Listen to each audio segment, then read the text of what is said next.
Welcome to big debate. తెలంగాణలో Revanth versus KTR గా పరిస్థితి మారింది. మరోసారి ముఖ్యమంత్రిపై కేటీఆర్ సంచలన వ్యాఖ్యలు చేశారు. ఎన్నికల తర్వాత రేవంత్ బీజేపీలో చేరుతారంటూ హాట్ కామెంట్స్ చేశారు. ఆయన 25 నుంచి 30 మంది ఎమ్మెల్యేలతో కలిపి బీజేపీలోకి రేవంత్ జంప్ అవుతారంటూ కూడా హాట్ కామెంట్స్ చేశారు. ఆయన రాసి పెట్టుకోండి, ఇదే జరగబోతుంది అన్న బీఆర్ఎస్ వర్కింగ్ ప్రెసిడెంట్ ధీమాగా చెప్పడం జరిగింది. ఇక రేవంత్ రాహుల్ మనిషా, మోదీ మనిషా అని సూటిగా ప్రశ్నించారు.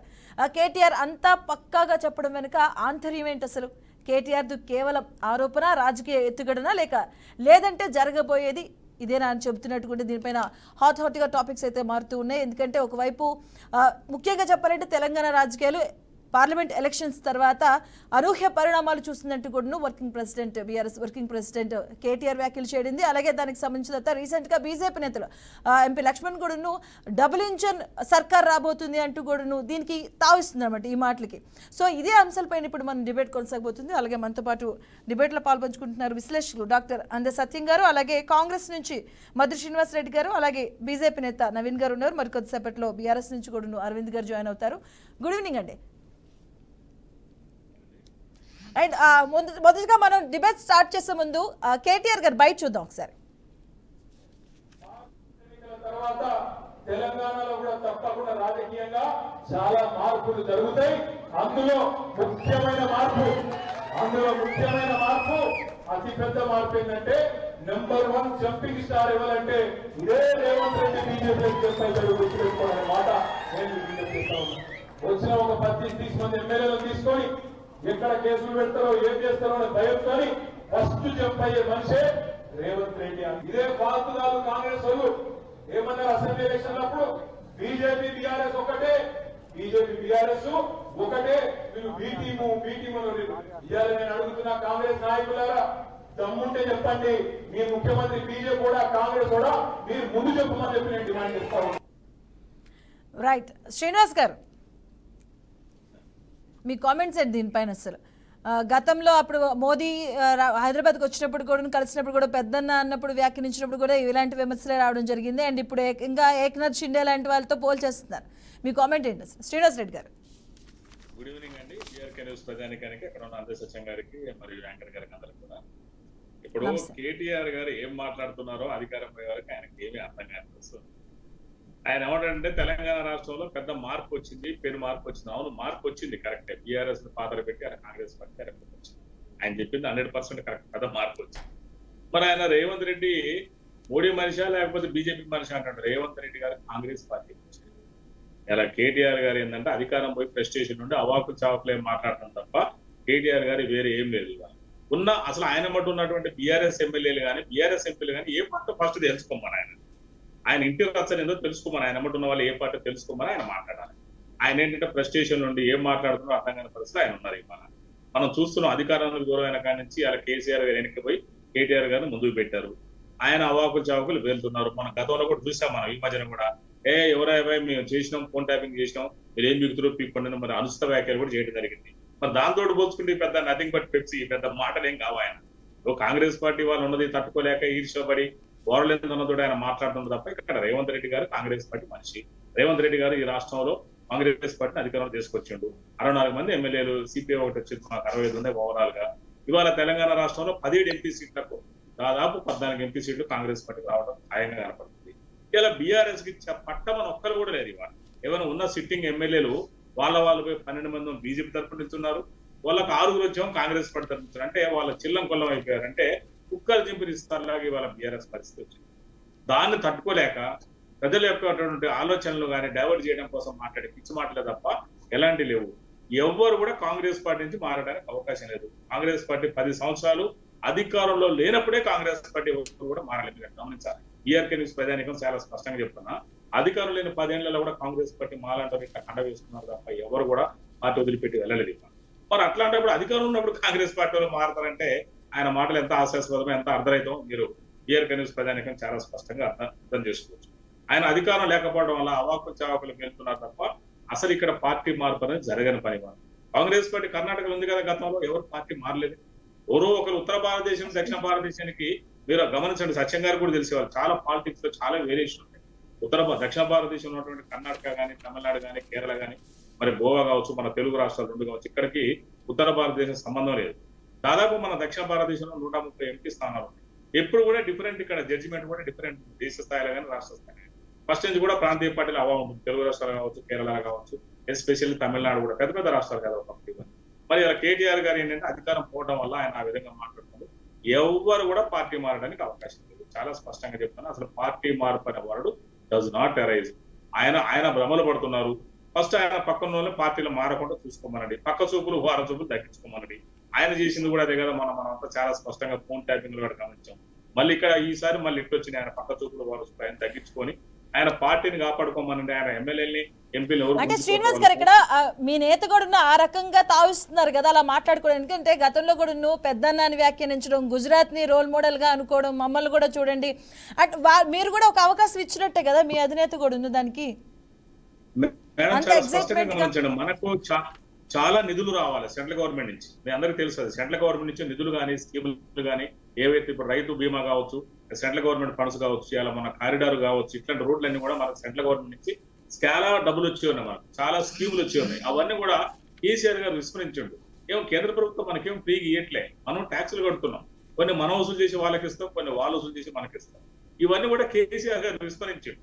అర్థమైందా మేడం? అవన్నీ విస్మరించండి కాబట్టి రేవంత్ రెడ్డి గారు ఒక ప్రధానమంత్రి స్థాయి వ్యక్తిని, రాజ్యాంగపరమైన అభ్యర్థి కాబట్టి, ఒక ప్రధానమంత్రి హోదాలు ఉన్నదంటే, ఒక ముఖ్యమంత్రి హోదాలు ఉన్న అభ్యర్థి పెద్దన్న అంటే తప్పేముందండి. ఆయన ప్రధానమంత్రి, దేశం అది గౌరవించాలి కదా, ప్రోటోకాల్ ఉంటుంది కదా. పార్టీలు ఏవైనా కానీ ఆయన ప్రధానమంత్రి, అది కాదనిలే నిజం, అడ్మిటెడ్ ఫ్యాక్ట్. ఆయన మన పార్టీ కాదని చెప్పేసి సింగిల్ వచనంతో మనం సంబోధించలేం కదా. ఎస్పెషల్లీ మన రాష్ట్రానికి వచ్చినప్పుడు ఒక గెస్ట్ లాగా భావించాలి, ఆయన గౌరవించాలి. ప్రతిసారి పార్టీలు చూస్తారా? ప్రతిసారి పార్టీలు చూడం కదా. మనం ఒక్కసారి పదవిలోకి వచ్చిన తర్వాత ఊరిక పార్టీ చూడం కదా. ఆయన ఒక ముఖ్యమంత్రి హోదాలు వచ్చినప్పుడు ఖచ్చితంగా ఆ మాట అన్నాడు. తప్పే ఉందా? ఒక ప్రధానమంత్రిని ఆ విధంగా సంబోధించడం తప్పలేదు. మామూలుగా ఏమిటంటే అన్న అంటే మామూలు అన్నాడు, పెద్దన్న, ప్రధానమంత్రి కాబట్టి పెద్దన్న అన్నాడు. దాంట్లో మనం చిలువలు పలువలుగా వివిధ రకాలుగా ఆలోచించాల్సిన అవసరం ఏమీ లేదు.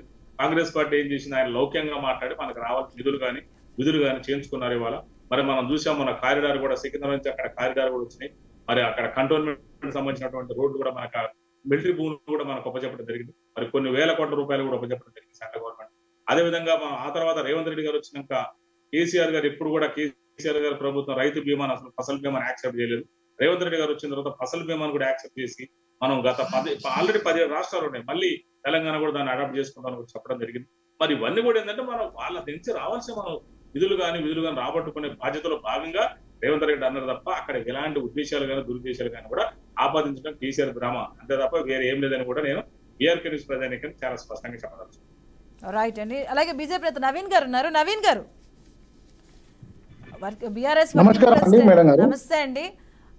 కేటీఆర్ మాట్లాడుతూ మీరు ఆల్రెడీ దీని గురించి మీకు తెలిసి ఉండదు, ఎందుకంటే ఏక్నాథ్ షిండేలు తయారవుతున్నారు, ఏక్నాథ్ షిండేలు వస్తారని అంటున్నారు.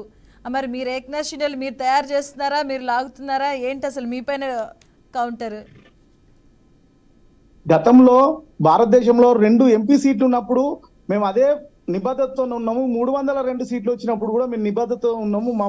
మా పార్టీ ఈ రోజు 400 పైచీలకు వచ్చినా కూడా అదే నిబద్ధతోని మా ప్రభుత్వాన్ని ఏర్పాటు చేస్తాము, ప్రభుత్వాన్ని నడుపుతాము, ప్రజల పక్షాన ఉంటాము. కానీ మాకు అవసరం లేదు.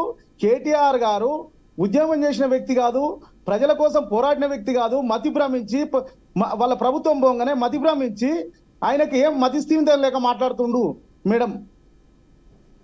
మహారాష్ట్రలో కూడా ఇదే, మహారాష్ట్ర ఎగ్జాంపుల్ చెప్తారు కదా, మహారాష్ట్ర, గోవా, అస్సాం, మరో హేమంత్ బిశ్వ శర్మ, వీళ్ళందరినీ ఎగ్జాంపుల్ చెప్తున్నారు కదా. బీజేపీ పార్టీ అంటే మరొక ఏక్నాథ్ షిండేని తయారు చేస్తున్నారు. మాకు ఎటువంటి అవసరం లేదు మేడం. ఆయననే నీవు నేర్పిన విద్యనే నిరాజాక్ష అన్నట్టు వాళ్ళ అయ్యనే లక్ష్మణ్ గారు కూడా మాట్లాడారు. డబుల్ ఇంజిన్ సర్కార్ రావచ్చు, ఏదైనా జరగచ్చు అని లక్ష్మణ్ గారు మీ నేత కూడా మాట్లాడారు.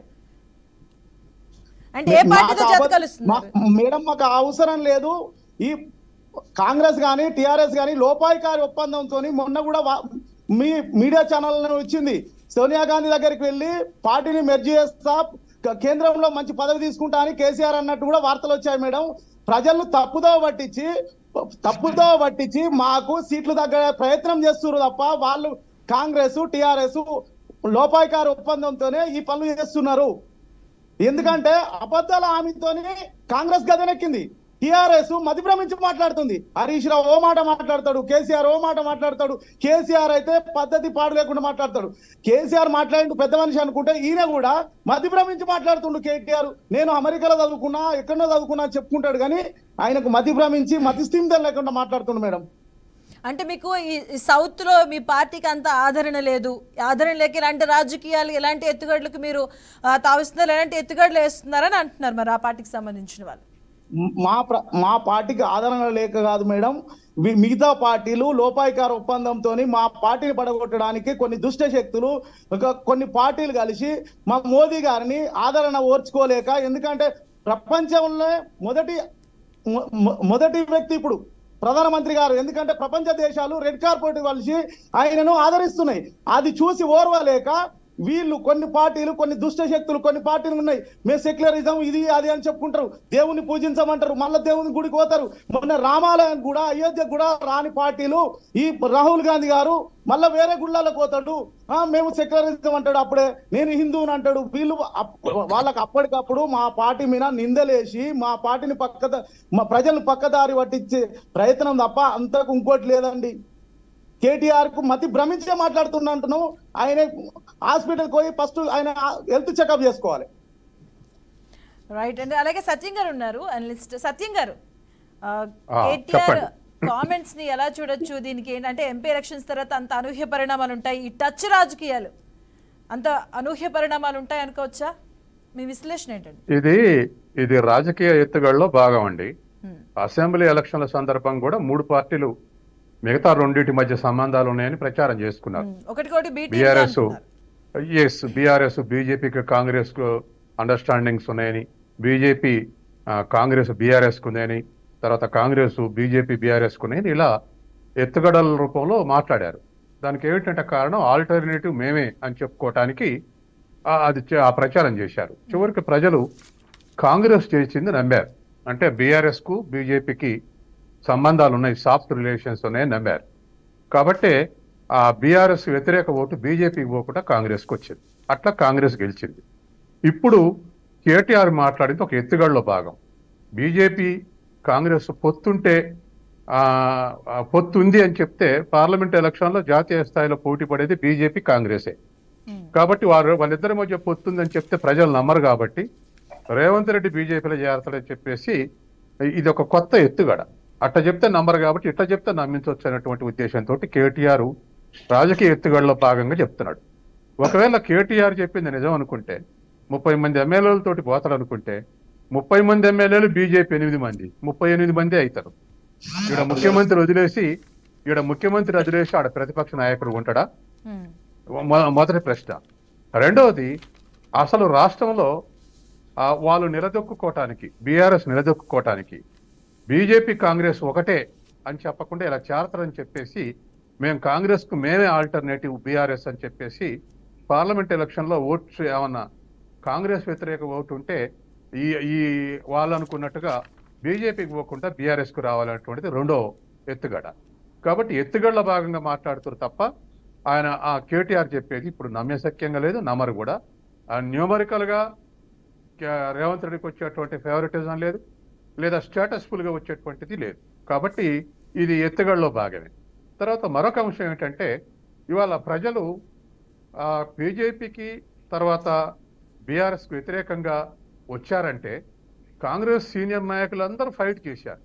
కానీ దాంట్లో రేవంత్ రెడ్డి ఒక కింగ్ పిన్గా మారాడు. దానికి కారణం ఏంటంటే కేసీఆర్ కుటుంబానికి ఇంటోటో ఎగనెస్ట్ స్ట్రగుల్ చేశారు కాబట్టి జనం నమ్మారు, నిలబడతాడని నమ్మారు. కాబట్టి కాంగ్రెస్ నాయకుల్లో రేవంత్ రెడ్డి మొబిలైజ్ చేయగలిగాడు, అలా మాట్లాడి అలా పోట్లాడి. కాబట్టి సహజంగానే ఇవాళ రేవంత్ రెడ్డిని దెబ్బ కొడితే, రేవంత్ రెడ్డి మీద అపనమ్మకం కలిగిస్తే కాంగ్రెస్ జనంలో కొంత డైల్యూషన్ రావచ్చు అనేది కేటీఆర్ యొక్క ఆశ. కాబట్టి ఆ డైల్యూషన్ కోసం రేవంత్ రెడ్డి మీద కాన్సన్ట్రేట్ చేసి ప్రచారం చేస్తే, ఇప్పుడు మిగతా నాయకుల మీద ప్రచారం చేస్తే అంతగా బెనిఫిట్ ఉండదు. కాబట్టి రేవంత్ రెడ్డి మీద ప్రచారం చేస్తే ఒక డైల్యూషన్ వస్తుంది, మానసిక విభజన వస్తుంది అనేటువంటి ఆశ కేటీఆర్లో ఎత్తుగడలో భాగమని నేను అనుకుంటున్నాను.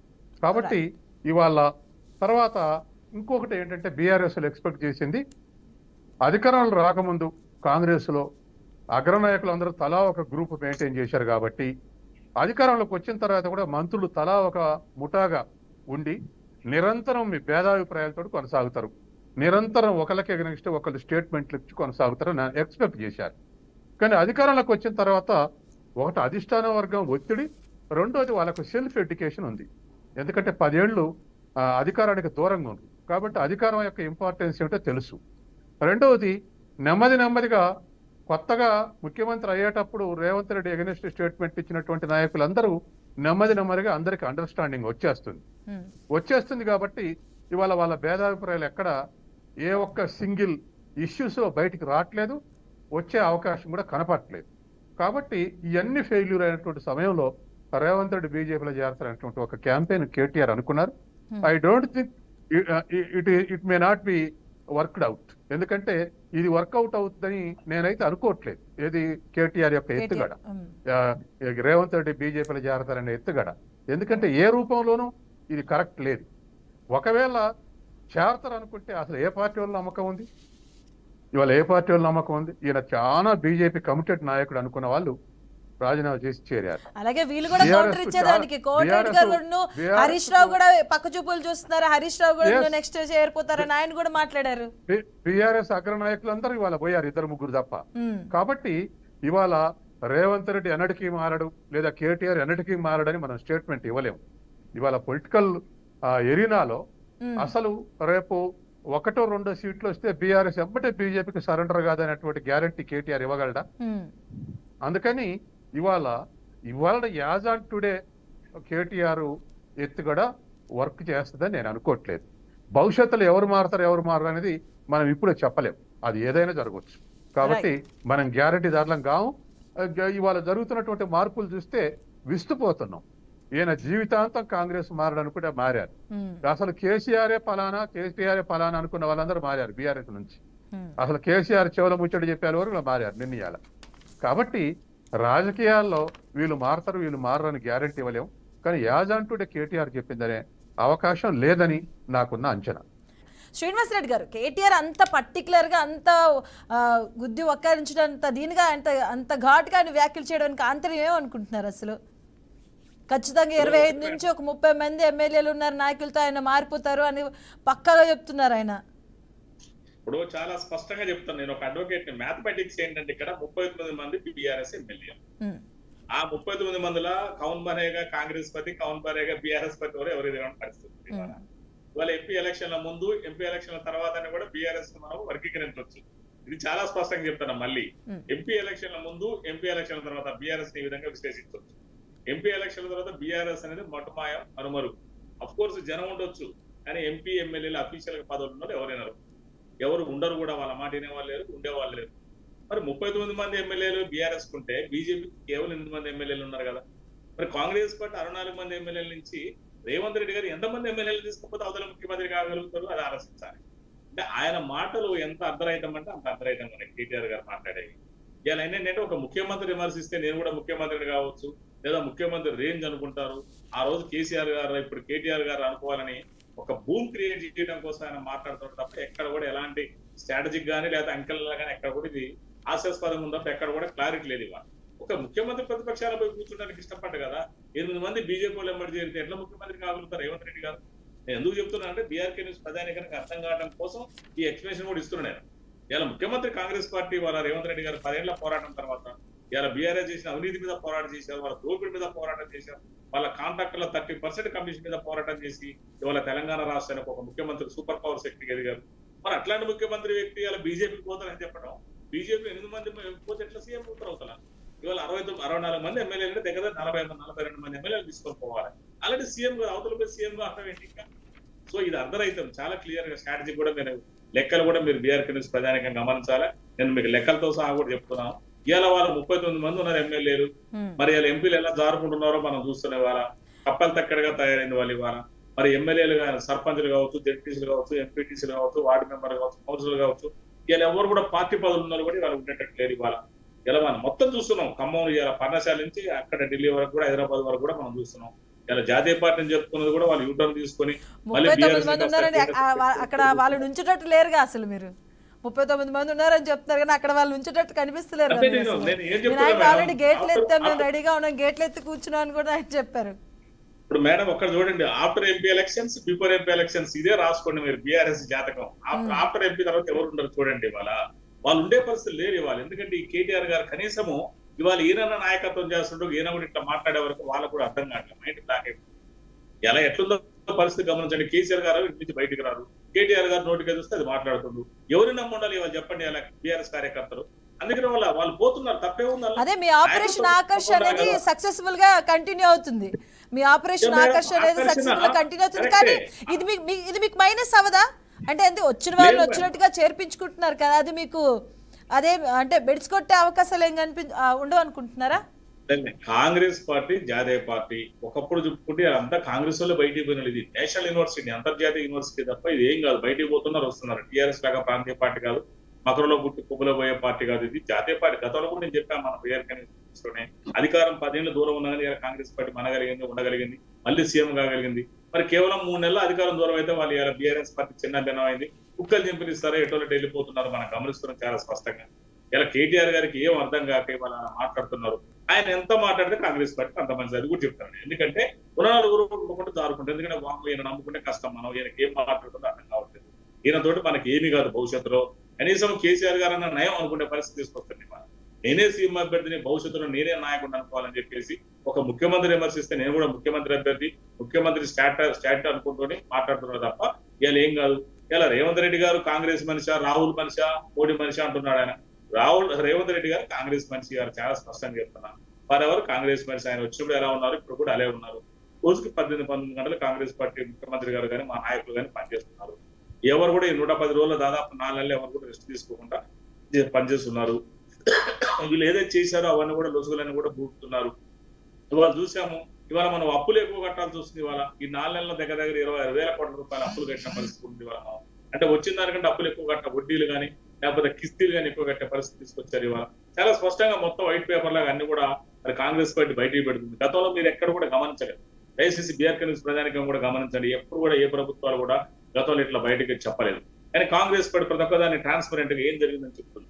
మనం సుంకిశాల ప్రాజెక్టు గురించి చూసాం. మీరు ఒకటి గమనించండి ఈ సందర్భంగా ఒక నిమిషము. హైదరాబాద్ కు తాగునీరు రావట్లేదని కేసీఆర్ మొన్న అడగడం చేసింది. సుంకిశాల ప్రాజెక్టు ఎస్ఎల్బీసీ దాని నుంచి రావాలి అని చెప్పేసి ఎస్ఎల్బీసీ ప్రాజెక్ట్ ప్లాన్ చేస్తే కాంగ్రెస్ పార్టీ దాన్ని కావాలన్న పక్కన పెట్టి సుంకిశాల ప్రాజెక్ట్ అన్నాడు. ఇవాళ సుంకిశాల ప్రాజెక్టు ఎప్పటిదాకా వచ్చింది మీరు గమనించాలి. సుంకిశాల ప్రాజెక్టు కంప్లీట్ చేయని పరిస్థితి. అంటే ఎందుకు ఆపారు దాన్ని? ఇవాళ హైదరాబాద్ కు నీళ్లు వచ్చాయి కదా, ఎందుకు ఆపారు? హైదరాబాద్కే కాకుండా నల్గొండ ప్రాజెక్టులు కూడా నీళ్లు వచ్చాయి. మరి దాదాపు 600 గ్రామాలకు తాగునీరు వచ్చేది. మరి ఎన్నో బోర్ వాటర్ కూడా గ్రౌండ్ లెవెల్ పెరిగేది. మరి ఆయన ఏం చేయలేదే. ఎస్ఎల్బీసీ రానివ్వలేదు వాటర్ హైదరాబాద్ కి.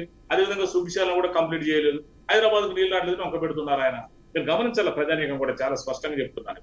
ఎంతసేపటికి తప్పులు ఎత్తుకుంటుంటే తప్ప ప్రజలకు ఏం చేద్దామని ఆలోచన లేదు. ఇన్నాళ్ళు బస్సుపూసి మారేడికాయ చేసి ఉంటే అయిపోయింది. ఇప్పుడు ఎట్లా అర్థం కాని పరిస్థితి ఉంది.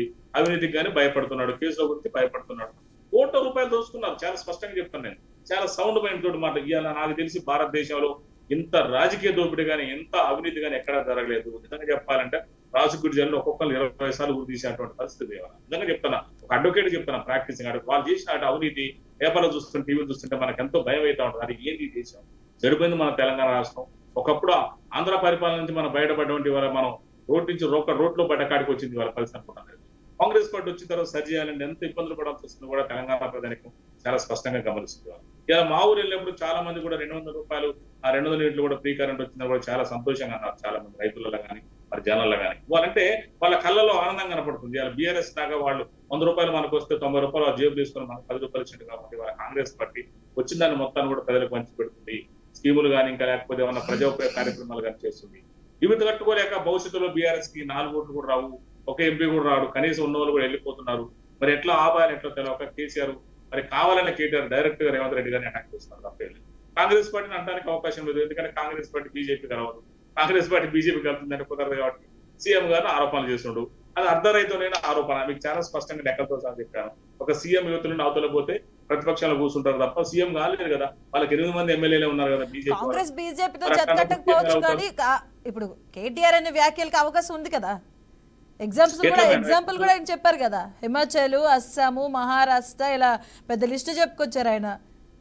మీరు ఒకటి గమనించాలా మేడం, ఆ రాష్ట్రాల్లో బీజేపీ ఉన్న ఎమ్మెల్యేలు వేరు, ఇక్కడ తెలంగాణ ఉన్న ఎమ్మెల్యేలు వేరు. ఇప్పుడు వాళ్ళకు 40 మంది ఎమ్మెల్యేలు ఉంటే, జనరల్ గా మీరు అన్నారు కాబట్టి చెప్తారు, 40 మంది ఎమ్మెల్యేలు ఉంటే ఇటు నుంచి 30 మంది ఎమ్మెల్యేలు తీసుకపోతే సరిపోద్ది. కానీ ఇక్కడ ఉన్నది 64 మంది ఎమ్మెల్యేలు, 2/3 తీసుకపోవాలి, అవుతున్నది కేవలం 8 మంది. కాబట్టి నో వే, అసలు లెక్కలు 80% కూడా వీలు పడవదు. 60 మంది పైన ఉంటారు కదా. అంటే సీఎం కాస్త బీజేపీలో పోయి ప్రతిపక్షంలో కూర్చుంటారు. ఏమి అర్థం పడతలేని మాట కేటీఆర్. ఇబ్బంది కలగంటారా ఇప్పుడు పెద్దన్నాన్ని వ్యాఖ్యానించడం?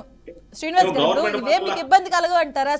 పెద్దన్నాన్ని వ్యాఖ్యానించడం, గుజరాత్ ని రోల్ మోడల్ గా అభివర్ణించడం, ఆయన ఎగ్జైట్మెంట్ మోదీని కలిసేటప్పుడు కానీ, అంటే ఇప్పుడు బీఆర్ఎస్ పార్టీ వాళ్ళు కానీ ప్రతిపక్ష పార్టీలుగా చెప్తున్న మాటలు ఇవన్నీ, ఆయన అంత దీనికి రాహుల్ గాంధీని కూడా కలిసినప్పుడు ఆయన అంత ఎగ్జైట్మెంట్ ఫీల్ అవ్వలేదు అని మనం ఒకటి గమనించాలి మేడం. మన మోడీ మన పార్టీ కాకపోయినా కానీ ఒక ప్రధానమంత్రి, ఆయనకి ఇచ్చే రెస్పెక్ట్ ఆయనకి ఇవ్వాలి. అది మా రేవంత్ రెడ్డి గారికి తెలుసు, ఎవరికి ఇచ్చే రెస్పెక్ట్ వాళ్ళకి ఇవ్వాలి. అంటే ఊరికే పార్టీ పరంగా ఇప్పుడు సర్పంచ్ మన ఊరికైతే గెలవలేదని చెప్పేసి సర్పంచ్ లెక్క చేయకుండా ఉండగా మేడం, ఖచ్చితంగా గౌరవించాలి. అదంతే. మరి ఆయన మోడీ గారు సాక్షాత్ ఈ దేశ ప్రధానమంత్రిని గౌరవించాల్సిన అవసరం, అది రాజ్యాంగానికి సంబంధించిన పదవి, అది పార్టీ పదవి కాదు కదా. మరి అక్కడ రేవంత్ రెడ్డి గారు సీఎం హోదాలో ఖచ్చితంగా గౌరవించాలి. దాన్ని ఎట్లా తప్పు పడతాం మనం? అంటే ఎవరు మన బయట ఇప్పుడు రేవంత్ రెడ్డి గారు ఏమైనా కార్యక్రమం జరుగుతుంటే మనం అక్కడ ప్రోటోకాల్ ప్రకారం లోకల్ ఎమ్మెల్యేలు పిలుస్తాం, ఆ పిలిస్తే ములాఖత్ అయినట్టేనా? అదే అర్థం. ప్రభుత్వ కార్యక్రమాల్లో కలుస్తారులేండి, ఆ రాజకీయ కార్యక్రామాల్లో కలవడానికి లేదు కదా, కలవలేరు కూడా. రాజకీయ కార్యక్రమాలు ఎక్కడ కలవలేదు కదా రేవంత్ రెడ్డి గారు.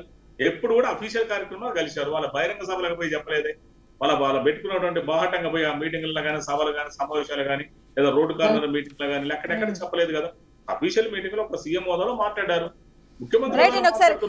బీఆర్ఎస్ నుంచి అరవింద్ గారు యాడ్ అయ్యారు. ఒకసారి అరవింద్ గారితో మాట్లాడదాం. అరవింద్ గారు, మీ వర్కింగ్ ప్రెసిడెంట్ అంత ఘాటుగా వ్యాఖ్యలు చేశారు ఏంటి? మీ దగ్గర ఏమైనా సమాచారం ఉందా ఏంటి? అసలు ఎవరు ఏ పార్టీలో కలుస్తున్నారు ఏంటి? అంత దీనిగా షిండేలు, ఏక్నాథ్ షిండేలు, హేమంత్ బిశ్వ శర్మలు పేర్లు కూడా చెప్తున్నారు ఎగ్జాంపుల్ గా. మీ దగ్గర ఏమైనా సమాచారం ఉందా? అంత దీనిగా అంత గట్టిగా హాట్ కామెంట్స్ చేశారు మీ వర్కింగ్ ప్రెసిడెంట్. మేడం, ముందుగా మీకు ప్యానెల్లో ఉన్నటువంటి పెద్దలందరికీ మనసు నిండా దండాలు మేడం, నమస్కారాలు. కేటీఆర్ గారు ఇవాళ ఏమని మాట్లాడినరు అనేటువంటి విషయాన్ని చాలా స్పష్టంగా మీరు, నేను అందరం కూడా క్షుణ్ణంగా చూసినాం మేడం. కేటీఆర్ గారు అన్నటువంటి మాట ఏంటి అని అంటే, ప్రస్తుత తెలంగాణ రాష్ట్ర ముఖ్యమంత్రి రేవంత్ రెడ్డి గారు గతంలో ఏబీవీపీ కార్యకర్తగా మొదలై టిఆర్ఎస్ లోకి, ఆ తర్వాత టీడీపీలోకి, ఆ తర్వాత కాంగ్రెస్ లో ప్రస్తుతం తను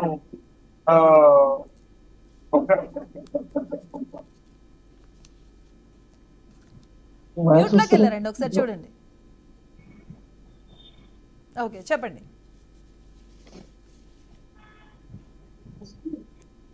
అరవింద్ గారు వినిపిస్తుందా? హలో, రైట్ అండి. నవీన్ గారు, నవీన్ గారు, ఇంతకు ముందు శ్రీనివాస్ గారు చెప్పిన కూడా విన్నాము. ఇప్పుడు బీఆర్ఎస్ ఆయన కూడా మీ దగ్గరికి వచ్చారు, మళ్ళీ old school Revanth Reddy old school కానీ వచ్చారు, ఆయన అక్కడి నుంచి వచ్చిన నేత అని. మేడం, నేను ఏమంటానంటే రేవంత్ రెడ్డి గారు కేటీఆర్ నీకు దమ్ముంటే ఒక సీట్ అయినా గెలువు కేటీఆర్ అని వాళ్ళు సవాల్ విసురుకున్నారు. దాన్ని జీర్ణించుకోలేక మతిభ్రమించి మా పార్టీ మీద అపవాదు చేస్తూ మా పార్టీ మీద బురద తల్లుతున్నారు. ఎందుకంటే రేవంత్ రెడ్డి అన్నాడు కదా, ఏమని, కేటీఆర్ నీకు దమ్ముంటే ఒక సీట్ గెలిపించి చూపించు అని అన్నాడు. కానీ మా మీద, ఎందుకంటే ఇప్పుడు వాళ్ళు ఇద్దరు ఇదివరకు కలిసి పోటీ చేసిండ్రు, టిఆర్ఎస్ కాంగ్రెస్. గత ప్రభుత్వంలో రాజశేఖర్ రెడ్డి గారు ఉన్నప్పుడు రాజశేఖర్ రెడ్డి గారి క్యాబినెట్ లో కూడా హరీష్ రావు, కేటీఆర్ బావ హరీష్ రావు వాళ్ళ పార్టీలో ఉన్న మంత్రులు క్యాబినెట్ లో పనిచేశారు. వాళ్ళు కొట్లాడుకోలేక మా పార్టీ మీద బురద జల్లడమే తప్ప ఇంకొకటి లేదు. మా సీట్లు తగ్గించడానికి ప్రయత్నం. ఎందుకంటే ఇప్పుడు ఎక్కడో ఐసీయూలు ఉన్న కాంగ్రెస్ కూడా 3 నెలల ముందు మా పార్టీ మీద బురద జల్లుతూ అబద్ధాల హామీలు ఇచ్చి గద్దెనెక్కింది. పర్వాలేదు, కానీ అది హామీలను నెరవేర్చమంటున్నాం ప్రజలకు. రైతుల రుణమాఫీ రేవంత్ రెడ్డి గారు ఏమన్నారంటే, డిసెంబర్ 9 నాడు నేను 2 లక్షల రుణమాఫీ చేస్తా, 6 హామీలను నెరవేరుస్తాడు. మేమేమంటలేదు, చూస్తున్నారు, ప్రజలు గమనిస్తున్నారు, ప్రజలు చూస్తున్నారు.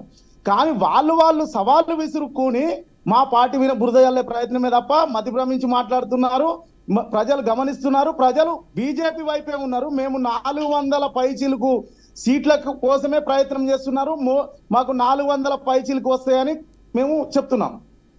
హరీష్ రావు కూడా బీజేపీతో టచ్లో ఉన్నారంట కదా, టచ్ రాజకీయాల్లో భాగంగా హరీష్ రావు కూడా బీజేపీతో టచ్లో ఉన్నారు. నెక్స్ట్ బీజేపీలోకి ఆయన ప్రవేశం ఉండబోతున్నారు అంటున్నారు. మరి టచ్లో ఉన్నారా? ఎప్పుడు పార్టీ చేంజ్ అవుతున్నారు? ఎప్పుడు లాగుతున్నారు మరి ఆయన్ని? మేడం కాలం నిర్ణయిస్తుంది. కాలంని మనం మార్చలేం కదా, కాలం నిర్ణయిస్తుంది కదా మేడం. రైట్. అలాగే లాక్కోవాల్సిన అవసరం లేదు. మేము ఇంతకు ముందే చెప్పాను ఏమని, 2 సీట్లు ఉన్నప్పుడు మా నాయకులు మా కార్యకర్తలు నిబద్ధతతో పనిచేసిరు. మీరు చూస్తున్నారు 3 పర్యాయాలుగా మా అరవింద్ గారు అలాంటి అరవింద్ గారు మధ్యలో కట్ అయిపోయారు. మేడం అయితే రేవంత్ రెడ్డి గారు గతంలో ఏబీవీపీ కార్యకర్తగా ప్రారంభమై టిఆర్ఎస్ లో, ఆ తర్వాత టీడీపీలో, ప్రస్తుతం కాంగ్రెస్ లో ముఖ్యమంత్రి హోదాలో ఉన్నారు. కేటీఆర్ గారు అన్నటువంటి మాట ఏంది అని అంటే మేడం, ఎక్కడ కూడా రేవంత్ రెడ్డి గారు రాహుల్ గాంధీ గారిని ముఖ్యమంత్రి చేస్తాము అనేటువంటి విషయాన్ని ఎక్కడ కూడా ప్రధానమంత్రి చేస్తాము అనేటువంటి ఎక్కడ కూడా ఆయన మాట్లాడతలేరు. ప్రధానమంత్రి కావడానికి ఎన్ని అవసరము, ఎన్ని సీట్లు అవసరము, దానికి సంబంధించినటువంటి వీళ్లకు వ్యూహం ఏముంది అనేటువంటి పైన చర్చ మాత్రం ఆ దిశగా కొనసాగుతలేదు. కేవలం ఎంతసేపు రాష్ట్రానికి సంబంధించి బీజేపీ బీఆర్ఎస్ ఒకటైనరు అనేటువంటి మాటలు మాత్రమే ఆయన మాట్లాడుతూ ఉన్నారు. కానీ రాహుల్ గాంధీ గారి పైన ఒక్క మాట అంటే ఒక్క మాట, రాహుల్ గాంధీ గారిని ప్రధానమంత్రి చేస్తాము, ఈ కోణంలో చేయగలుగుతాము అనేటువంటి విషయాన్ని మాత్రం ఏ సందర్భంలో కూడా ఆయన మాట్లాడలేదు మేడం. దయించి మీరు చూడండి, మీరు ఈ పార్లమెంటు ఎన్నికల సమావేశంలో వాళ్ళు మాట్లాడుతున్నటువంటి సమావేశాలు ఏర్పాటు చేసుకున్నటువంటి తరుణంలో ఏ ఒక్క సందర్భంలో కూడా ఆయన ఇట్లాంటి మాటలు మాట్లాడకపోవడం ఇట్లాంటివి అనుమానాలకు అజ్జేస్తా ఉన్నది. కాబట్టి ఒకటి వాస్తవం మేడం, తెలంగాణ రాష్ట్రంలో అనేక సందర్భాల లోపల ఇవాళ మనము ఒకటి అనుకున్నాం, సరే 6 గ్యారెంటీలను నమ్మి మోసపోయి గోసపడుతున్నటువంటి తెలంగాణ ప్రజలందరూ కూడా ఇప్పటికీ అవగతం చేసుకున్నారు మేడం. ఇవాళ రేపు పార్లమెంటు ఎన్నికల లోపల ఓట్లు దండుకోవాలి అనేటువంటి ఆలోచన లోపల మాత్రమే ఇవాళ రేపు ఆగస్టు 15 తారీఖు తర్వాత, ఆగస్టు 15 తారీఖు నాడు 2 లక్షల రూపాయల రుణమాఫీ చేస్తాము అనేటువంటి విషయాన్ని చెప్పిండ్రు.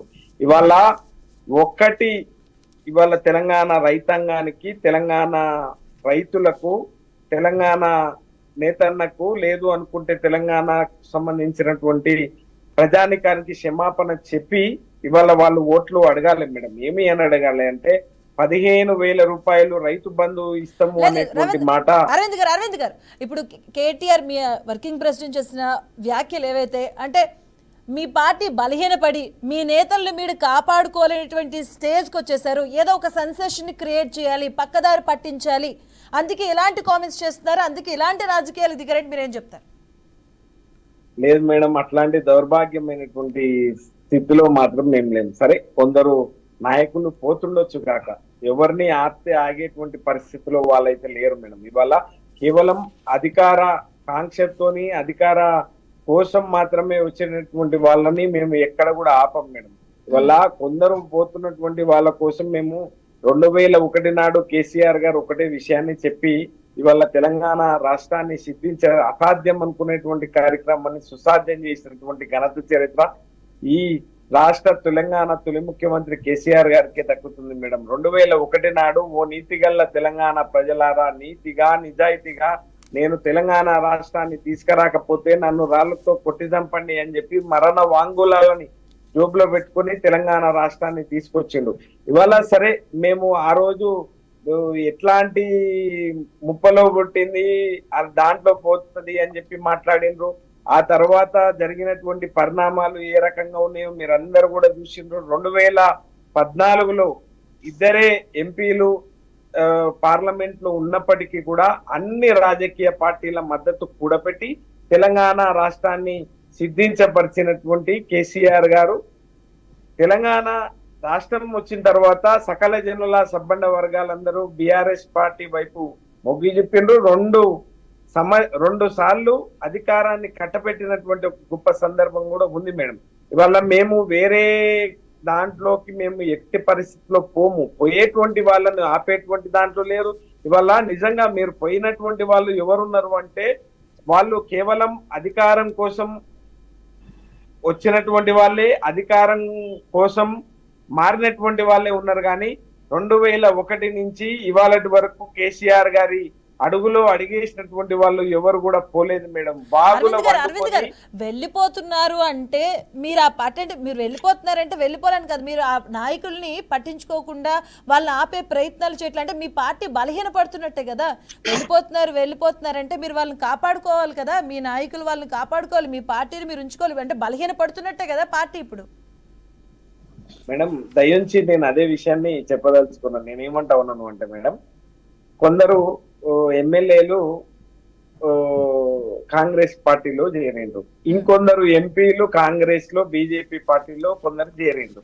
అయితే నేనేమంటా ఉన్నాను అంటే మేడం, ఆయా నియోజకవర్గాలకు సంబంధించి ఆ ఎమ్మెల్యే చేరితే ఆ అసెంబ్లీ నియోజకవర్గానికి సంబంధించి, ఆ ఎంపీ చేరితే ఆ పార్లమెంటు నియోజకవర్గానికి సంబంధించి ఏమైనా సంక్షేమ అభివృద్ధి కార్యక్రమాలు తీసుకొని పోయి ఇగో ఇవి నేను తీసుకొచ్చిన తద్వారా నేను పార్టీ మారుతా ఉన్నా అనేటువంటి విషయాన్ని వాళ్ళు ఎక్కడ కూడా చెప్పలేదు మేడం.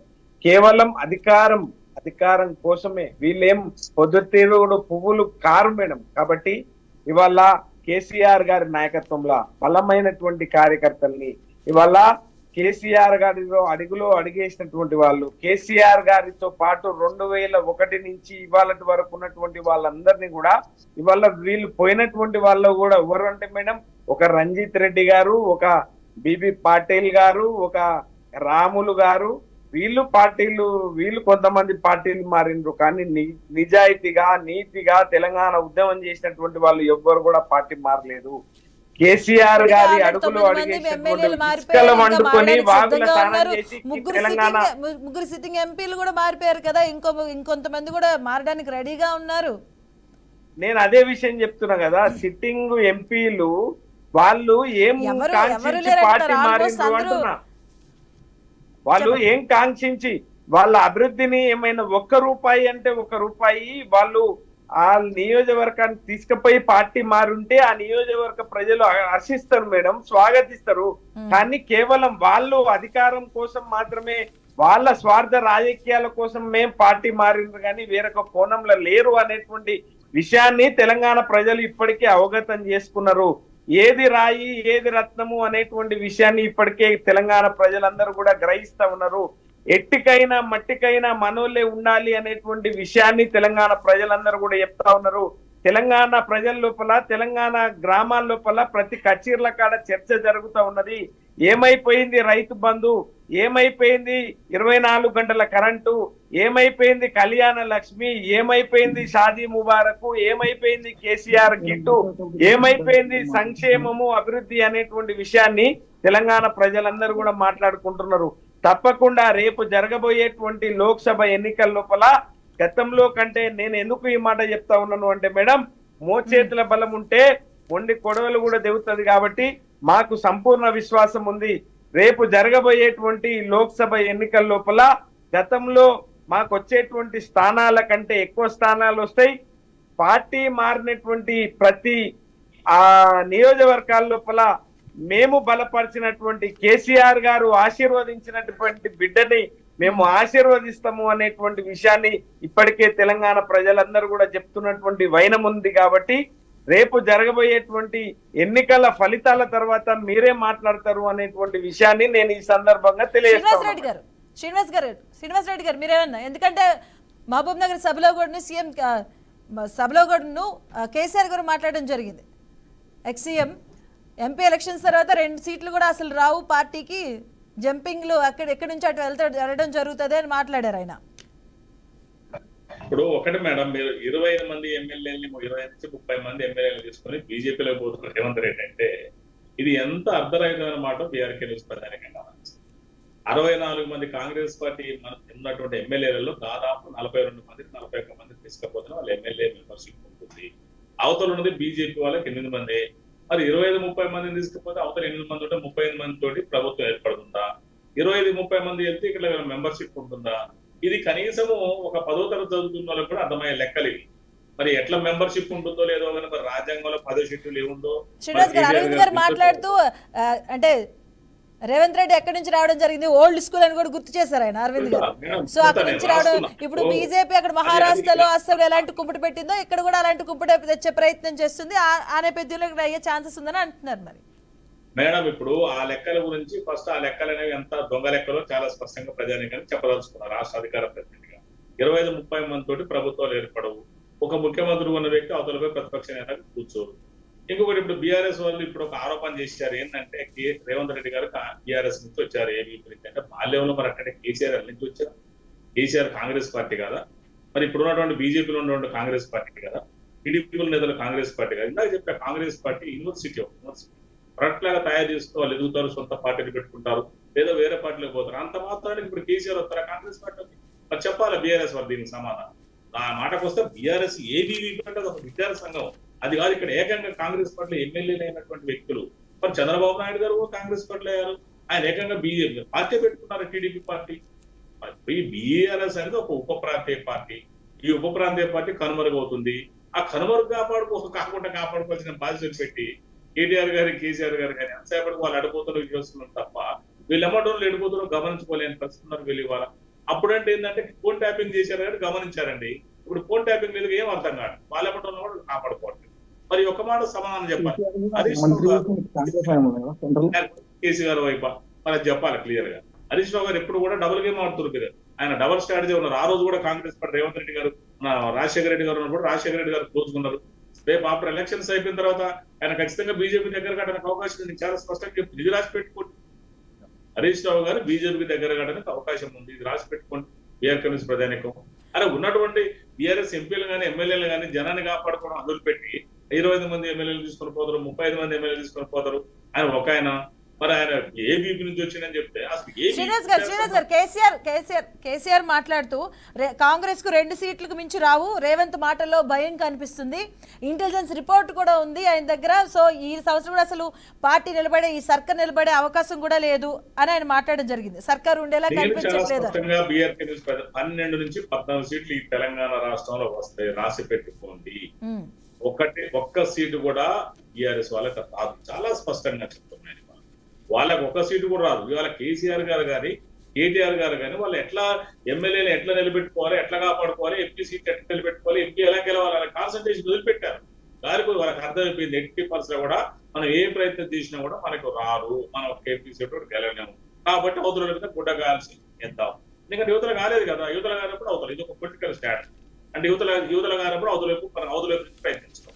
ఎందుకంటే ఓట్లు కూడా వచ్చే పరిస్థితులు ఇవాళ ఆయన ఉన్నటువంటి స్ట్రాటజీకి ఇవాళ ఉన్న స్ట్రాటజీకి లెక్కలేవు. ఆయన 36% ఓట్లు వచ్చిన 2023 నవంబర్లో. మరి వాళ్ళ కనీసం 15% ఓట్లు వస్తాయని కూడా గ్యారెంటీ అని, 10% కూడా ఓట్లు వస్తాయని గ్యారెంటీ అని పొజిషన్ ఇవాళ. ఆ 36% నేను మళ్ళీ చెప్తాను, ఎంపీ ఎలక్షన్లు చూసుకుంటే 36%లో వాళ్ళకు 10 నుంచి 12% ఓట్లు వస్తాయి. మిగతా మేజర్ గా కాంగ్రెస్ పార్టీ 70 to 80% ఆ ఓట్లు మాకు వస్తాయి. చాలా స్పష్టంగా చెప్తుంది. కాబట్టి వాళ్ళకి భయం ముచ్చుకుంది. సీట్లు అయిపోయినాయి, ఓట్లు అయిపోయినాయి, ఎట్లా మన వల్ల కాదు. కాబట్టి సీఎం మీద గుడ్డగాల్సి వేయాలి. తండ్రి కొడుకులు ఇదే పని పెట్టుకున్నారు. హరీష్ రావు గారు చాలా కన్ఫ్యూజ్ అయిపోయింది. ఇప్పుడు ఏం అర్థం కానీ ఆయన మైండ్ బ్లాక్ అయిపోయింది. ఇక నేను ఎవరి మీద కొట్లాలా, ఇన్నాళ్ళు కొట్లాడినా కూడా సీఎం అవుతున్నాను అనుకోండి. ఇప్పుడు సీఎం అసలు పార్టీ లేదు. నేను ఆ రోజు కూడా చెప్పాను, ఉప ప్రాంతీయ పార్టీలు ఎక్కువ కాలం నిలబడగలవు, ఉండటానికి అవకాశం లేదు. వీటికి మనగల జాలవు ఇవన్నీ కూడా. ఇది ప్రాంతీయ పార్టీ కూడా కాదు. ఒక ప్రాంతాన్ని ఎమోషన్ కి అడ్డం పెట్టుకొని మీరు చూడండి, ఎమోషన్ తో కూడిన పార్టీలు ఎక్కువ కాలం ఉండలేవు, చాలా స్వల్పకాలం ఉంటాయి. పార్టీ ఒక గ్రౌండ్ వర్క్ చేసినప్పుడు మాత్రం ఉంటాయి తప్ప ఎమోషన్ తోటి సెంటిమెంట్ తోటి అట్లాంటి ఎక్కడ కూడా పార్టీ నిలబడలేదు. చాలా ప్రాంతీయ పార్టీలు వచ్చినాయి. కారణం ఏంటంటే రియల్ గా జనాల్లో ఉండి ఫైట్ చేసి ప్రజల కోసం చేస్తే ఉండేది టీఆర్ఎస్, ఉండదని అనట్లేనే. కానీ అది ఏం చేసింది, వాళ్ళ కుటుంబం కోట్లాసం దోసుకుంది, కూడబెట్టుకుంది, కాపాడుకుంది. ఇప్పుడు కూడా కేటీఆర్ గారు కానీ కేసీఆర్ గారు కానీ వాళ్ళ మీద కేసులకు భయపడి ఫైట్ చేస్తున్నారు తప్ప వాళ్ళకి అంతా తెలుసు 80% కూడా ఎంపీలు గెలవము, కేల్కతమ్మ దుకాణం మందని తెలుసు. కాకపోతే ఇప్పుడు కేసులు కనుక కాపాడుకోవడం కోసం, ఆ నలుగురిని ఎమ్మడించుకోవడం కోసం గోలవాళ్ళు చేస్తున్నారు తప్ప చాలా స్పష్టంగా చెప్తాను నేను. వాళ్ళకి తెలుసు స్పష్టంగా టీఆర్ఎస్ భూస్థాపితం అయిపోయిందని వాళ్ళకి చాలా స్పష్టంగా తెలుసు. నవీన్ గారు బీజేపీ నేత నవీన్ గారు ఇప్పుడు కేసీఆర్ కూడా మాట్లాడడం జరిగింది, రేవంత్ రెడ్డి బీజేపీలో కలుస్తున్నారు. ఎందుకంటే మీరు మహారాష్ట్రలో అస్సాంలో ఎలాంటి కుంపటి అయితే పెట్టారో అలాంటి కుంపటి ఇక్కడ కూడా తీసుకురాబోతున్నారు, ఇదే జరగబోతుంది, ఇదే తథ్యమని గట్టిగా చెప్తున్నారు. నిన్న కేటీఆర్ మాట్లాడారు, అలాగే ఇప్పుడు కేసీఆర్ కూడా ఇదే వ్యాఖ్యలు చేశారు. మేడం వాళ్ళు మాట్లాడే అబద్ధాలు. వాళ్ళు కచారా ఫ్యామిలీ అంటే అబద్ధాలు. ఆయన దళితుని ముఖ్యమంత్రి చెప్తాడు మేడం, ఇప్పుడు పక్క నేను రాష్ట్రంలో ఒక జరిగిన అవి అబద్ధాలా? ముసలి అని. మేడం ఆయన ఇక్కడ రైతులు చనిపోతున్నారు అంటే పక్క రాష్ట్రాలకు పోయి చెక్కులు ఇచ్చారు, చెల్లని చెక్కులు పంజాబ్ పోయి. ఇక్కడ కొండగట్ల బస్సు బోర్లో పడ్డదంటే కనీసం రాలే. ఎక్కడో ఆంధ్ర ఆయన చనిపోతే పోయి ప్రభుత్వం లాంఛనాలతోని చేసిండు. వాళ్ళు మాట్లాడే కచారా ఫ్యామిలీ, కల్వకుంట్ల చంద్రశేఖరరావు ఫ్యామిలీ అంటేనే అబద్ధాలకు మారిపోయారు. నేను ఒకటి చెప్తున్నా మేడం, కాంగ్రెస్ ప్రభుత్వంలో 4 క్యాబినెట్ మంత్రులు తీసుకున్నారు వాళ్ళు రాజశేఖర రెడ్డి గారి పీరియడ్ లో. ఈయన కూడా సెంట్రల్ లో కాంగ్రెస్ ప్రభుత్వం ఉన్నప్పుడు మంత్రి చేసిండు. ఇప్పుడు వాళ్ళు మాట్లాడే అబద్ధాలు ఎందుకంటే అన్ని సర్వేలు బీజేపీ కాబట్టి మా మీద బురద చల్లడం కోసం, మా మీద బురద ఏక్నాథ్ షిండే లాంటి వాళ్ళ కోసం బీజేపీ వెతుకుతుందా తెలంగాణలో? మేడం గారు మేము ఆయనకు చెప్పామా? ఎవరన్నా ఆయనకు లేకపోతే దేవుడికి ఇట్లా వస్తుందా? ఆయన అప్పుడప్పుడు అంటాడు కదా 80,000 బుక్కులు చదివినా అని, ఏ బుక్కులన్నా ఉన్నదా? మేడము వాళ్ళ ఫ్యామిలీ, ఎందుకంటే కేటీఆర్ కూడా నేను కవితను కలిసి వచ్చిండు. మరి ఈయనకి ఇట్లా జైలుకు పంపుతాను అన్న, నీ పేరు చెప్తాను ఏమైనా బెదిరిస్తే ఇట్లా ఇటువంటి అక్కడ మతిస్థిమితం కోల్పోయి ఇక్కడ ఖర్చు మాట్లాడుతుండేమని నాకు డౌట్ వస్తుంది. మాకు ఎటువంటి అవసరం లేదు మేడం, ప్రజలలో మేము ఉన్నాం, ప్రజాదరణ మాకున్నది. మేము 400 పైచీలకు మాకు సీట్లు వస్తాయి. మేము ప్రభుత్వాన్ని ఏర్పాటు చేస్తాము, ఎన్డీఏ ప్రభుత్వాన్ని ఏర్పాటు చేస్తాము. ప్రజలకు సుపరిపాలన, మంచి స్వచ్ఛమైన పాలన అందిస్తారు మోడీ గారి హయాంలోనే ఇంకా దేశం అభివృద్ధి చెందుతుందని ప్రజలు కూడా చూస్తున్నారు. విదేశాలకు వెళ్ళి చదువుకొని విదేశాలలో సెటిల్ అయిన వాళ్ళు కూడా మళ్ళీ మన దేశానికి తిరిగి రావడానికి సుముఖంగా వ్యక్తం చేస్తున్నారు. ఇటువంటి తరుణంలో మాకు అలాంటి అవసరం ఏముంది మేడం? రైట్. అలాగే ఒకసారి సత్యం గారితో మాట్లాడదాం. సత్యం గారు, ఇప్పుడు ఆఫ్టర్ ఈ ఎంపీ ఎలక్షన్స్ తర్వాత ఎలాంటి రాజకీయాలు అంటే ఎలాంటి సిచ్యువేషన్స్ ఉండబోతున్నాయి? నిజంగా ఏక్నాథ్ షిండేలు పుట్టుకొస్తారా? అసలు అలాంటి సిచ్యువేషన్స్ ఏమైనా వస్తాయా అసలు? ఇప్పుడు భవిష్యత్తులో షిండేలు పుడతారా లేదనేది ఆనాటి రాజకీయ ఎరినాన్ని బట్టి ఉంటుంది. కానీ పార్లమెంట్ ఎలక్షన్ తర్వాత ఈ రాష్ట్రంలో కేటీఆర్ యొక్క ఎత్తుగడ ఏమిటంటే కాన్సన్ట్రేషన్ బీజేపీ మీద లేకుండా తన పార్టీ వైపు తిప్పుకోవటానికి ఈ ఆరోపణలను చేస్తున్నాడు. అంటే కాంగ్రెస్ ఆల్టర్నేటివ్ గా బీజేపీ ఎదిగేటువంటి సూచనలు అవుపడుతున్నాయి. సర్వేలు కూడా అట్లాగే చెప్తున్నాయి, బీఆర్ఎస్ కన్నా బీజేపీకి 1 సీట్ అయినా ఎంపీ సీట్ ఎక్కువ వచ్చే అవకాశం ఉందని. కాబట్టి బీఆర్ఎస్ఏ గట్టిగా పోరాడుతుంది కాంగ్రెస్ మీద. తర్వాత బీఆర్ఎస్ఏ ఆల్టర్నేటివ్. తర్వాత బీజేపీ వేరే పక్షం కాదు, రేపు రేవంత్ రెడ్డి కలుపుకోబోతుంది అని ఇటువంటి ఎత్తుగడల ద్వారా బీజేపీ కాదు మేమే అనేటువంటి ఒక ప్రజలను డైవర్ట్ చేయడానికి రాజకీయ ఎత్తుగడలు ఇవాళ కేటీఆర్ ప్రచారం చేస్తారు. అది కేటీఆర్ని తప్పు పట్ల ఇంకోళ్ళు పట్ల ఎవరి పార్టీని నిలబెట్టుకోవడానికి వాళ్ళు ఆ తిప్పలు పడుతున్నారు. ఇప్పుడు కేటీఆర్ పడే తిప్పలు అవి. తర్వాత రెండోది, రేపు 2-1 ఎంపీ సీట్లు బీఆర్ఎస్కి వస్తే ఇంకా డైల్యూట్ అయ్యే అవకాశం ఉంది పార్టీ. అంటే ఇవాళ నాయకులు అందరూ కూడా అన్ని రాజకీయ పార్టీలు కూడా ఇవాళ దేశవ్యాప్తంగా చూస్తున్నాం, వివిధ రాష్ట్రాల్లో చూస్తున్నాం, సంపాదించింది రక్షించుకోవటం, భవిష్యత్ అవకాశాలు ఎత్తుక్కోవటం, ఈ 2 సూచికల ఆధారంగా పార్టీలు మారుతారు. కాబట్టి ఇవాళ బీఆర్ఎస్ లో నాయకులు ఉంటే వాళ్ళకు ఉన్న వాళ్ళకు వచ్చేటువంటి బెనిఫిట్ ఏం లేదు. వాళ్ళు సంపాదించుకునే ఆస్తులకు రక్షణ ఉండదు. రెండోది, బీఆర్ఎస్ నాయకులు కాపాడే స్థితిలో లేదు. Family it self in crisis. ఇప్పుడు పెద్ద మనిషి ఉండి కేసీఆర్ కాపాడతాడు అనుకుంటే ఇప్పుడు కవితను కాపాడుకోవాల్సిన పరిస్థితుల్లో పడ్డాడు.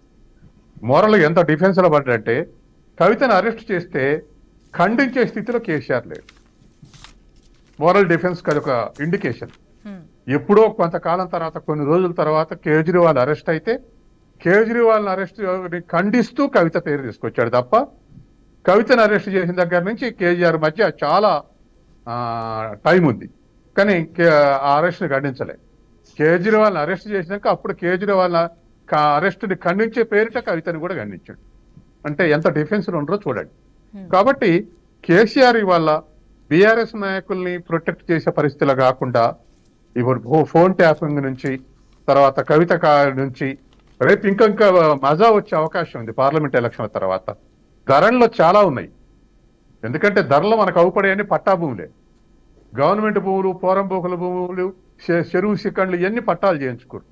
వాళ్ళందరి పేర్లు బయటకు వస్తే ఇంకా ఫేస్ చేయాల్సి వస్తుంది. కాబట్టి ఇవాళ డైవర్ట్ ఇప్పుడు రేపు 4-5 సీట్లు బీఆర్ఎస్ తెచ్చుకుంటే నిలబెట్టుకోవచ్చు అనే తాపత్రయం ఉంది. దాంట్లో బీఆర్ఎస్ కన్నా మేమే మునగాళ్ళం అని చెప్పడానికి కేటీఆర్ ప్రయత్నం చేస్తుండ్రు. కాబట్టి ఇవాళ నేషనల్ ఎలక్షన్స్ లో బీజేపీకి అడ్వాంటేజ్ ఉంది. Well organised party. అరవింద్ గారు, మీరు ఫైనల్ అంటే కేటీఆర్ ఇదంతా ఆరోపణలు మాత్రమే, ఇవన్నీ కేటీఆర్ చేసిన ఆరోపణలు మాత్రమే, రాజకీయ ఎత్తుగడలో భాగంగానే అని అంటున్నారు. మీరు ఫైనల్ గా ఏమంటున్నారు అరవింద్ గారు? మేడం, మీరు ఒకవేళ చూసుకున్నట్లయితే రేవంత్ రెడ్డి గారు తెలంగాణ రాష్ట్రంలో ఏం మాట్లాడతాడు, నిన్న నారాయణపేట సభలో ఏం మాట్లాడిండు, ఆయన ఆగమాగమై ఏం మాట్లాడుతా ఉన్నాడో మీరు గ్రహించిండ్రు మేడం. మీరు కాదు, యావత్ తెలంగాణ ప్రజలందరూ కూడా గ్రహించిండ్రు. ఇక్కడ ఒక మాట మాట్లాడతాడు, ఢిల్లీలో పోయి ఒక టీవీ ఛానల్ లోపల ఏమని మాట్లాడతాడు అంటే బీజేపీ పార్టీకి ఓటేయమని చెప్పి ఇంకొక మాట మాట్లాడతారు. తెలంగాణ రాష్ట్రంలో ఇంకా నీళ్ళు ఎందుకు వస్తలేవు, తెలంగాణ రాష్ట్రంలో ఇంకా 24 గంటల కరెంట్ ఎందుకు వస్తలేవు, అన్ని రకాల వనరులు తెలంగాణ రాష్ట్రంలో ఉన్నప్పటికీ ఎందుకు మన మేమేం ఈర్ష్యతో మాట్లాడతలేం మేడం. దయించి ఈ రాష్ట్రం తప్పకుండా, ఈ రాష్ట్రంలో కాంగ్రెస్ పార్టీ 5 సంవత్సరాల కాలం పరిపాలించాలి అని చెప్పి కోరుకుంటున్నాం. అప్పుడు మాత్రమే ఏది నల్లగుంటది ఏది తెల్లగుంటది అనేటువంటి విషయం తెలుస్తుంది. కానీ ఇప్పటికే గందరగోళం మేమేం అయితలేం. కానీ ఏం జరుగుతా ఉన్నది తెలంగాణ ప్రజల లోపల ఇప్పటికే ఈ దాదాపుగా 130-140 రోజులు గడుస్తా ఉన్నది. దాదాపుగా 220 పైచిలకు మంది రైతులు ఆత్మహత్యలు చేసుకుంటున్నారు. ఏమైంది తెలంగాణ అనేటువంటి విషయాన్ని తప్పకుండా గ్రహించిండ్రు.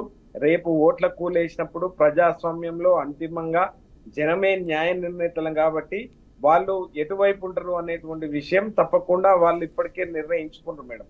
ఇకపోతే బీజేపీ పార్టీ మేడం, ఇవాళ ఏకాన పనిచేసిండ్రా ఈ రాష్ట్రానికి? విభజన చట్టంలో ఉన్నటువంటి పొందుపరిచినటువంటి హామీలు ఏదన్నా తీసుకొచ్చిండ్రా? నవోదయాల పాఠశాలలు ఏమన్నా ఇచ్చిండ్రా? లేదు అనుకుంటే ఒక్క మెడికల్ కాలేజ్ అంటే ఒక మెడికల్ కాలేజ్ ఇచ్చిండ్రా? పాలమూరు రంగారెడ్డికి జాతీయ హోదా ఇచ్చిండ్రా? ఏమిచ్చిండ్రు బీజేపీ పార్టీ? ఎందుకు ఓటేయాలి ఈ బీజేపీ పార్టీకి అనేటువంటి విషయాన్ని కూడా తెలంగాణ ప్రజలు మాత్రం గ్రహించారు madam. Thank you so much అండి సత్యం గారు, అండ్ అలాగే శ్రీనివాస్ గారు, అలాగే నవీన్ గారు అండ్ అరవింద్ గారు. థ్యాంక్ యూ సో మచ్ అండి డిబేట్ లో పాల్పంచుకున్నందుకు. రైట్, ఎనీవే ఇది వాళ్ళ big debate. Keep watching BRK news.